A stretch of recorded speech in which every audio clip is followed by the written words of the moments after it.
तर मनोज जरांगेंनी उदयनराजेंवरती टीका केलेली आहे। जरांगे म्हणाले, मी फुंकलो असतो तरीही उदयनराजे पडले असते।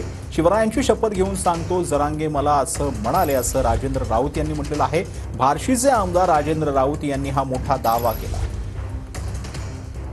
मी माझ्या या देवाची शपथ घेऊन सांगतो तमाम महाराष्ट्रातल्या मराठा बांधवांना, दादांचं हे वाक्य आहे, मी फुकलो असतो तरी हे राजे पडले असते।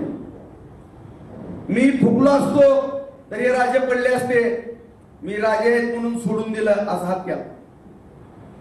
मी जर खोटं बोलत असेल तर या महाराजाचा भक्त आयुष्यात नाही मित्रांनो, माझ्या विठ्ठलरावाचा पोरगा नाही।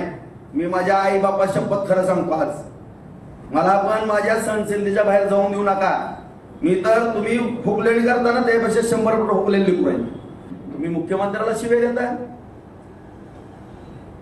तुम्ही उपमुख्यमंत्र्याला शिवाय देताय, तुम्ही सगळ्या आमदारांची आयमाय काढता, तुम्ही सगळ्या मंत्र्यांची आयमाय काढता, सगळ्या मराठा नेत्यांची आयमाय काढता। अरे कशामुळे बाबा, काय तुम्ही आम्ही काय पाप केलंय तुमचं?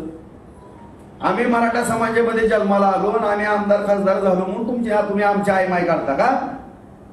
देवेंद्र फडणवीस कोणी कामाला येत नसतं। राजेंद्र राऊत हो दादागिरी करायला जाशील महाराष्ट्रात, तो यापेक्षा इराणा पिरियड तुला सांगतो, तो फंद्यात पडू नको आरक्षणाच्या।